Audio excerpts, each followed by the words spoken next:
Welcome to From Betrayal to Breakthrough. I'm Dr. Debbie Silber, and today's guest is Sara Schulting Kranz. Sara is an author, keynote speaker, trauma and personal leadership authority, wilderness guide, and expert in utilizing nature healing. As a multiple trauma survivor, Sara, like millions of others in this world, suffered from severe complex PTSD that almost took her life and could have left her 3 children motherless. She navigated through her anger, pain, and grief while outdoors. Sara harnessed the healing power of nature through her own PTSD and intense trauma recovery, which included somatically healing through nature while practicing the art of forgiveness for herself, others, and the world. Now, Sara coaches clients, leadership executives, and organizations on the necessity and benefits of using nature for mental and emotional health. So, we talk a lot about different ways to help you heal from betrayal, and today we're diving into yet another way, and that's by using the power of nature. I'm talking with my friend Sara, who not only used nature to help her heal from lots of trauma, but now she's helping so many others do the same. Get ready for this inspirational conversation where we'll be talking about nature healing, getting back to your truth, boundaries, forgiveness, and so much more. Here we go.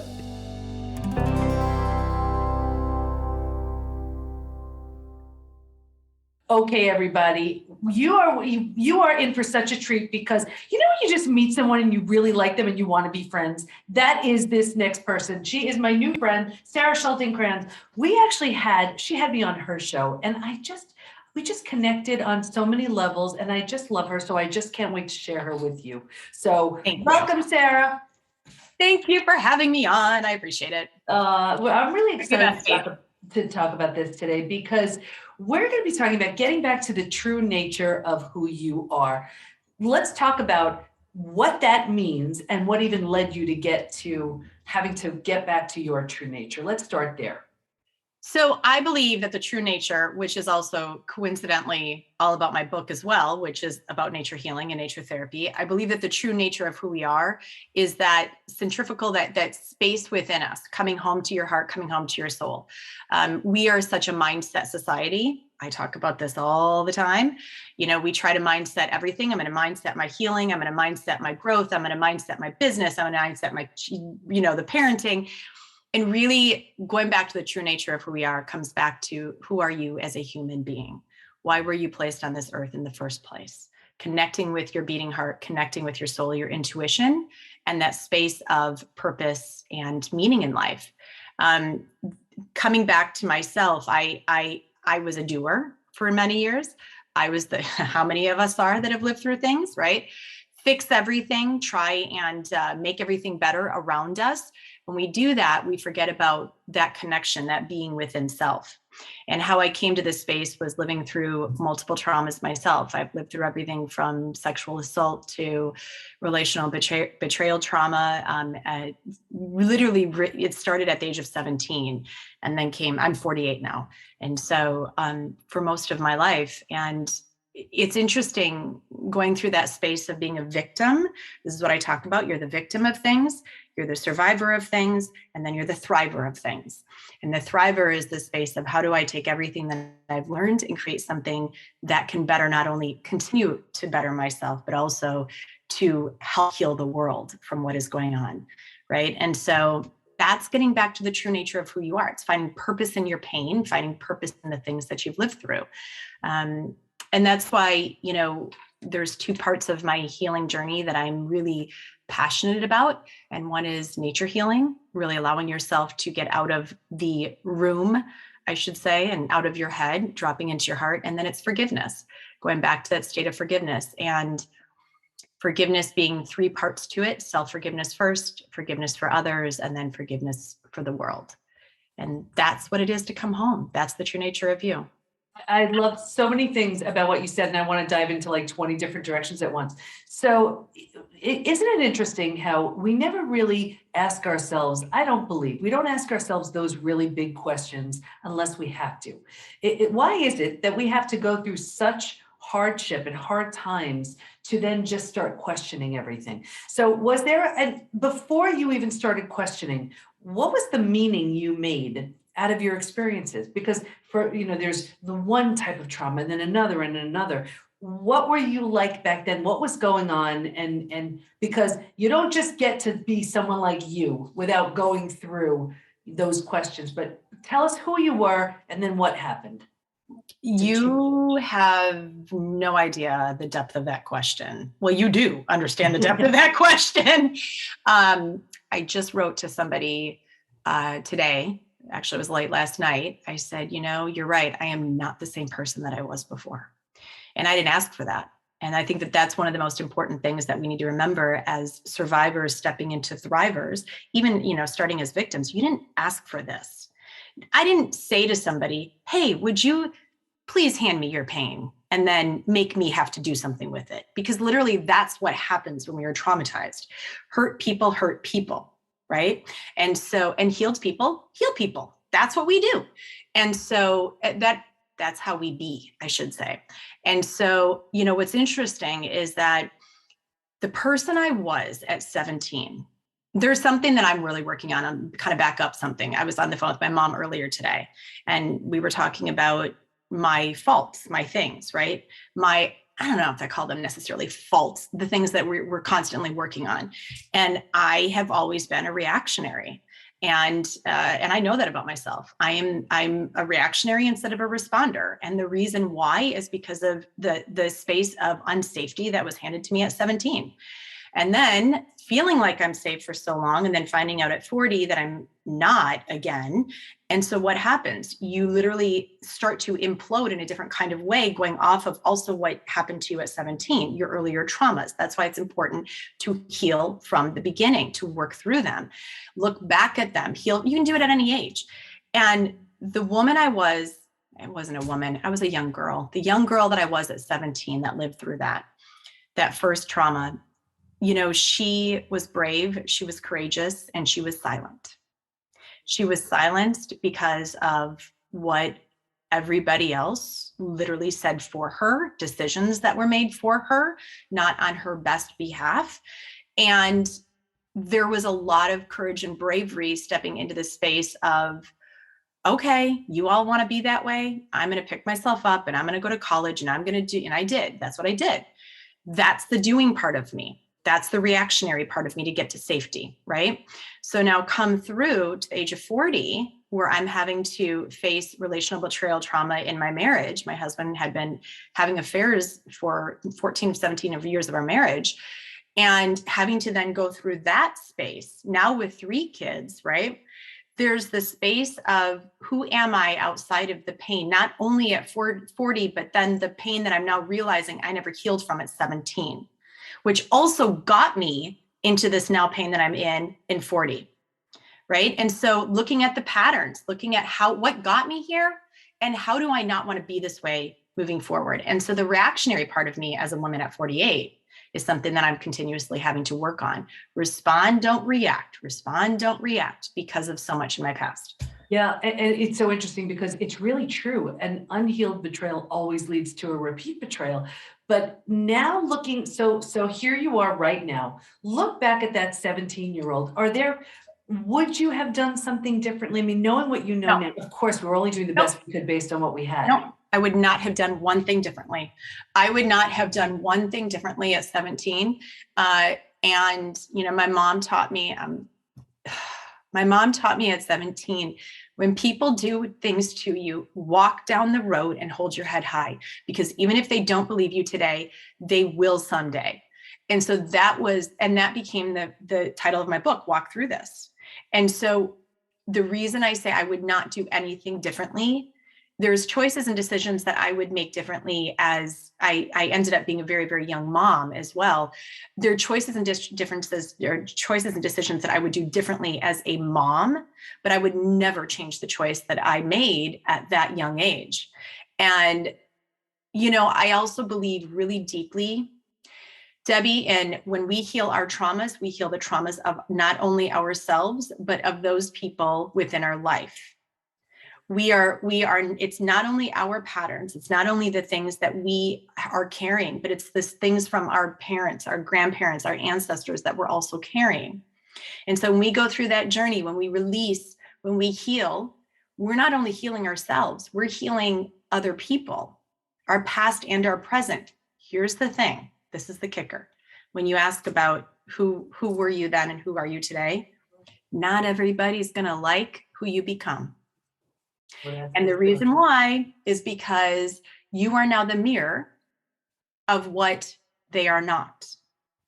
And the things that you sometimes hold that mirror up for what they need to be working through themselves.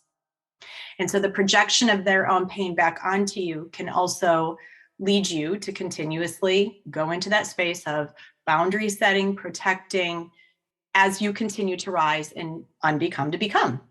Yeah.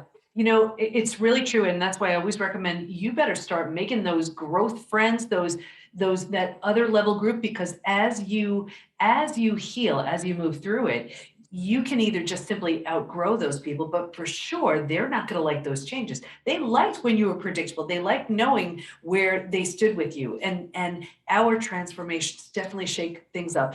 What's interesting though, is you can see and feel the passion in you. And, you know, when you say we didn't choose this and whatever, I kind of feel like we do in a way, because think about it. Someone like you can move through something and look at now the fire and the inspiration and the love in wanting to shorten someone's learning curve and teach them what you know, where someone else may just be stuck, right? But there's a certain type of person who says, oh, okay, it's looking like it's going to kill me, but I'm going to transmute this pain. I don't know what it's going to look like. I don't know how I'm going to do this, but I'm going to use this to not only heal me, to heal everyone. And it sounds like, you know, I say that's when trauma is well served. Of course, when I say I didn't choose this, I mean, I didn't choose to be hurt. I chose to step into this space. Yeah.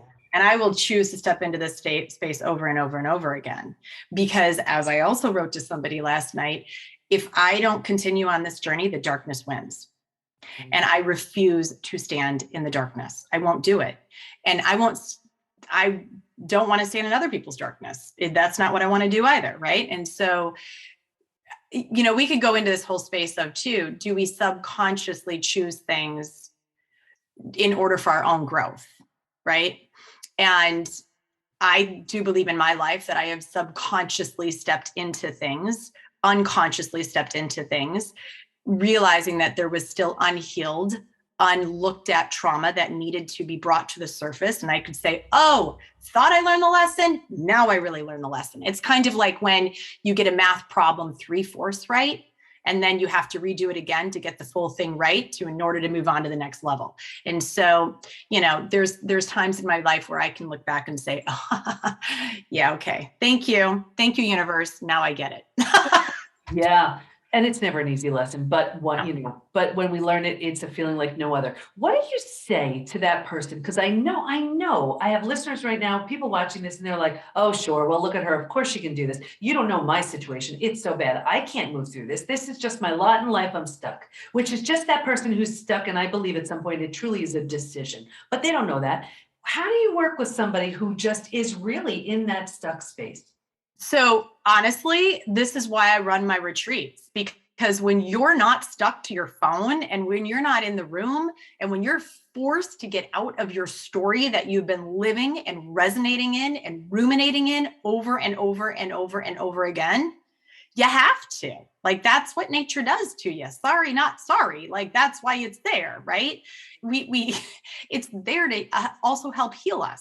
And so that's why I take people into the Grand Canyon and we run retreats down there. That's why I take them up to Alaska and we kayak next to glaciers and waterfalls and with eagles. When you watch an eagle soar, okay, an eagle is no more than the mirror of who you can become.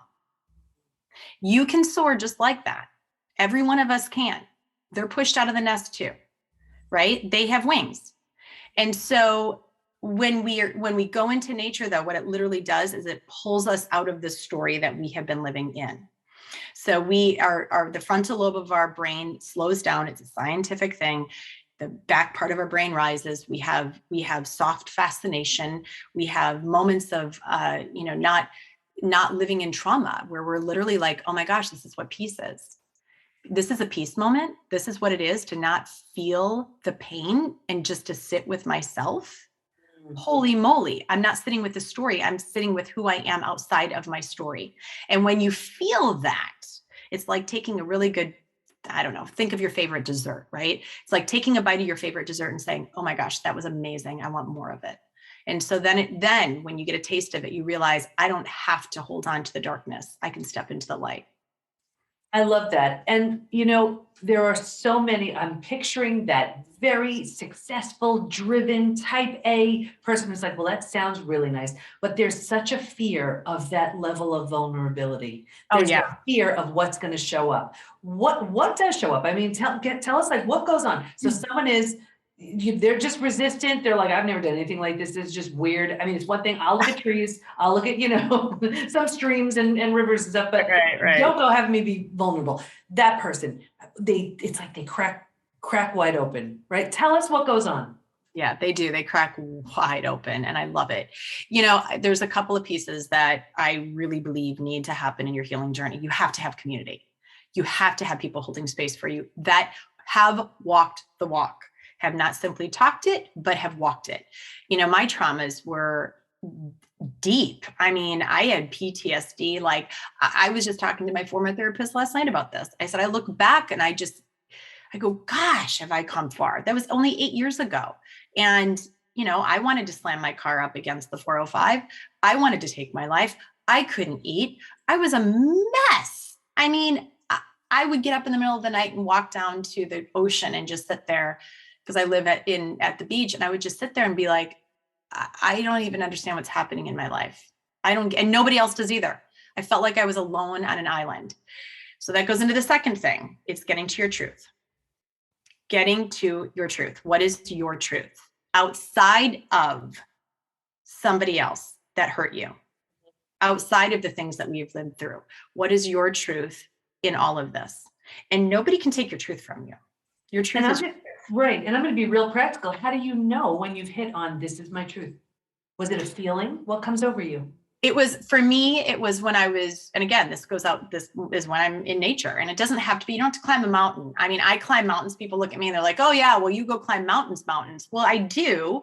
And just remember that you've all climbed mountains too. You may be climbing one right now, metaphorically, right?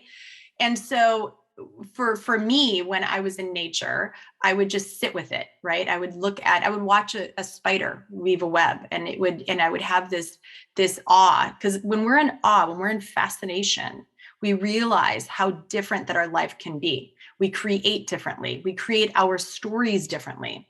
So you think about, what is the story that I'm choosing to tell myself, right? And so when I was out in nature, I would have these moments of, I'm not a product of that. I don't have to be a product of that. I can be the survivor, the thriver of that. Yes, it happened to me, but it doesn't have to hold me there. And so every single step that I would take outside of the trauma would also lead me into my future, my present, my future. Who do I want to be outside of that? And so it's this space. It's like getting out of your head, dropping into your heart, dropping into your soul, dropping into your intuition, and saying, oh, admitting to all the red flags that you saw in the past, and realizing that you know, like you know. Mm-hmm. You know, like you know. Right. And so that's your truth. And so sitting with your truth and actually looking yourself in the mirror even and saying, okay, my truth is that I'm feeling really, really, even just being truthful about I'm feeling stuck. Mm-hmm. Like, how about that? I'm feeling stuck today. Right. I'm feeling crappy today. I'm feeling happy today. Oh, I'm feeling a little bit. Ooh, I'm feeling a little joy today. Yeah. You just like sit with the joy. Yeah. I want to keep going with that. And I want to definitely dive into forgiveness. So now imagine, so here we are, we've been cracked open. We know our truth. It feels safe in this beautiful little nature cocoon. And then we go back to life. How do to everything we were doing? How do we protect ourselves and stay in that sort of safety little bubble here, so we keep it going so we're not so easily back into our old routine, our old everything? So boundaries. Let's just talk about that. Boundaries. So here's the other thing that's really interesting about relational and betrayal trauma, the trauma that I lived through. When we have been betrayed, you know this, I'm talking to the expert here too, right? When we've been betrayed, what do? We look back on our life and we hold on to the stories of our past and we sit there and question, how did that happen? How did this, all of the stories though that we also hold on to are the stories of our past. So what we want to do is make and create new alive stories in the present. And those are the stories that we want to continue to live from. Not the stories of our past, but the stories of which can shape and create the future that we want to hold. Because that's the new you coming out of this, right? That's that beautiful butterfly that comes out of the messiness that has been created. And so when I'm running my retreats and when I'm guiding people through their healing journeys, whatever it looks like, I always tell them, look at the moments, feel the moments. It's not the destination. It's not the journey. It's the moments within the journey themselves. Every single simple moment is a story. What we're doing right now is creating a story, right? And so those are the live moments that you want to hold on to. So then down the line, and this is why we do work beforehand and we do work after, because I want them to take all of this and use it in their life. Down the line, when you're triggered, okay, what do? You go back to the alive moment that we had together in the canyon in Alaska in nature, and you hold yourself there. I do this all the time myself. When I'm triggered, I ground myself. I go back to the alive moment that I have had, and I remind myself, I'm safe. I've got people that love me. I know I'm in support. I know that what's happening right now, what do I know to be true? I know who I am. That's coming home to me. Right. And so that's how we also change and transition into the space of that thriver past everything. Beautiful, because it's so true. I call it rear view mirror thinking. Like here is this big front windshield in the car, and if all we're doing is looking in the rear view mirror, like where are we going to go? So we're creating it's like a new starting point. I love that. Let's get into forgiveness, because it's such a fabulous topic, and I know we can go days and days and days talking about this, but I see it so clearly with self-forgiveness, because we blame ourselves. Why didn't I know? Why didn't I do this? Why didn't I do that? But let's get into just forgiveness and the 3 types you mentioned. Yeah. So self-forgiveness is a tool that is underutilized, majorly underutilized. I use it all of the time. Okay. Like I said, I'm a reactionary. When I'm teaching myself how to respond outside of reacting, right? And this is something that I've had to work on literally for 8 years. It's the changing of the mind, the changing of the body, the changing of everything, the somatic healing. I could do something here.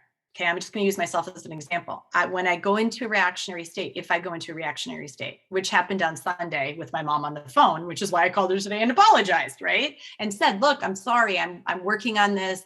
I'm choosing better next time. And here is what I could also use to help me in the moment, right? And here's why this is happening. Self-forgiveness is the space of, what did you do wrong? What happened, right? What caused it? Because we forget to look at the cause of it, the root of it. We look at the tree, but we don't look at the roots that go underneath it. What was the cause of it? How do I choose to do better next time? What do I need? And then I forgive me. It's not letting yourself off the hook. It's holding yourself responsible. Also understanding you are a human being. Yeah. All those red flags that you saw, there's a reason that you chose to maybe gloss over them, maybe ignore them, maybe listen to the other person, whatever it was. And how do we choose to do differently next time? Right. And so that's why self-forgiveness is so important, because it holds us accountable, and it also doesn't keep us in the shame. Because remember, shame is simply what? It's the reflection of perfectionism. You're not perfect. Mm-hmm. None of us are. None of us are. You're human. It gives us a chance to look and evaluate. It's almost like we're debriefing. It's like, how did this all go down? What can I do better? And just really acknowledging where we were at, what was going on, and doing something about it. The next one. So forgiving others. Yeah. So here's the reason that I always say forgive yourself first, before forgiving others, because especially if the forgiveness that we want to or need to step into with another person, not need to, you don't have to do anything. I don't have to do anything if you want to. It can be really deep, right? Really, really deep. And so two things. Number one, you want to understand yourself first. And you want to go through the space of empowering you through the decisions and the choices that you have made, right? And then you can look at, okay, am I ready to? Do I want to forgive the other person? Don't hand your power away to somebody else without empowering yourself first, right? That's the healing space. Heal you, put your mask on first, then go through and say, okay, I'm ready to look at forgiving this other person. Forgiving somebody, which is what's really fascinating to me. Those who have wronged you as well will sometimes think, okay, believe, you forgave me, but you're still mad at me, so you must not forgive me. Okay. Forgiveness is a practice. It is something that we choose to step into every single day. So you get up in the morning and you say, okay, today I'm feeling XYZ. Here is where I'm going to forgive. You may have days where you're just like, I don't want to. Today I don't want to. That's your choice. That's your choice. It's not a one and done. It's not, and especially if they've re-triggered you, you may have to sit with that for a while. And that while may be 6 months. It doesn't negate all of the forgiveness work that you did on this particular person prior to. It's not saying, oh my God, I just did all that work and now it's done. Now they re-triggered me. And now what do I do? Now what do I do? You know what? You pick yourself up, you start with self-forgiveness, and you say, it does not negate all of the work that you have already done. That's the beauty of it. That's really powerful. And it's true. It's not this one big grand ta-da moment. It's layers and stages and over time. And then let's talk about forgiveness for the world. Yeah, goodness sakes. Don't we need more of that? I've lived through a lot of things where, the police wouldn't press charges. There was so much stuff that happened to me back at 17. And I look at the space of forgiveness for the world as understanding society for what it is, right? And it's also looking at even the politics behind things. Why does this happen? Why do some people, are they hurt so deeply in society by actions, reactions, court systems, this, that, whatever it is. And so being able to see it for what it is, understand it for what it is, forgive it for what it is, not condone it, not say that was okay, not forget it. That's the number one most important thing. You don't have to forget anything. Don't forget anything, quite frankly. When it comes time to forgiving people, you want to honor the experience that happened. So you don't have to forget that it happened. Don't sweep it under the rug. Honor it. Honor the learning and everything that you're going through. And that includes with society. That includes with the world. That includes being able to look at it and say, okay, wow, I'm coming from the lens of love. And I'm choosing love every single time. And through that will heal the world. Again, it doesn't mean that you condone it or say it's okay. You're really important. Yeah. How you live. Really important, because I think that a lot of people think they have to forget it. And I agree with you. I don't think that's the case at all. What do you want to make sure everybody knows as we wrap up? That you are an incredibly brilliant, beautiful, capable, courageous, brave, freaking amazingly awesome, energetically healing, incredible human being, worthy of the best life possible, whatever that is. And when you dream, when you think about what I want, what do I want? Like literally sit there right now and say, what do I want? What do I want? The sky is the limit.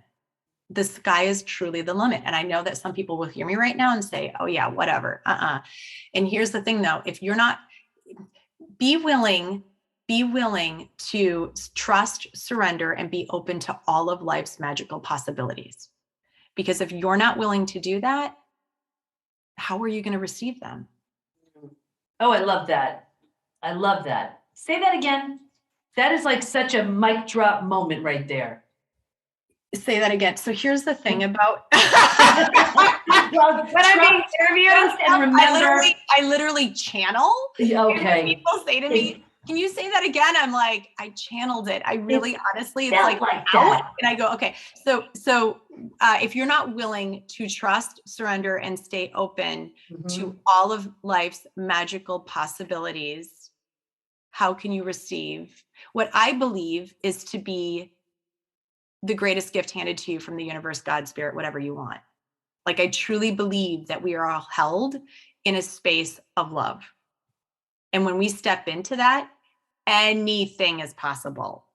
Anything is possible. Beautiful. Where do we go to learn more about you, your retreats, and the amazing work you do? Thank you. So my website is sarashultingkranz.com, and I'm sure it's going to be in the show notes. Right? You can find me on Instagram. You can find me on Facebook. Within my I do have a podcast because you were on my podcast. Live Boldly with Sara Schulting Kranz. Within my website, you will find everything from my book to my forgiveness bracelet, the apparel we have, my retreats, my downloadable programs, my online program. There's a lot of stuff in there, a lot of free stuff too. Retreats we have, well, unfortunately, fortunately, we're filled already for Alaska this year, which is really exciting. I can't wait to take people up into Alaska. Water healing at its best. We are now filling our July Grand Canyon retreat, all land healing. It's co-ed. We have, right now though, we only have women signed up. So we'll see what happens.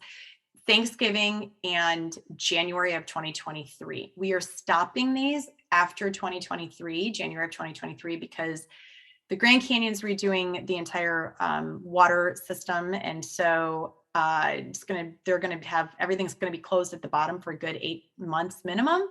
And I'm stepping into speaking engagements and more corporate work. So it's exciting. Beautiful. So jump in when you can. We also, Florence Williams and I are running a retreat together in July, which is really exciting. So we'll be doing, she's going to be doing all the forest bathing, and I'll be doing the energy healing and the coaching and everything beautiful. And it's up in Telluride in July as well. July is a busy month for me. Beautiful. Okay, everybody, you heard it here. If you are ready to just get back to nature and get back to yourself, there is no one better who can help you do that. And I so love your message, and I'm so excited. My new friend, everybody, just take this all in. This is probably one of those that as you're listening, listen again, grab a pen and paper. Seriously, there were some amazing mic drops here. So thank you so much for your wisdom and your insight. And I know everyone is going to get so much out of what you shared today. Thank you. Thank you for having me on.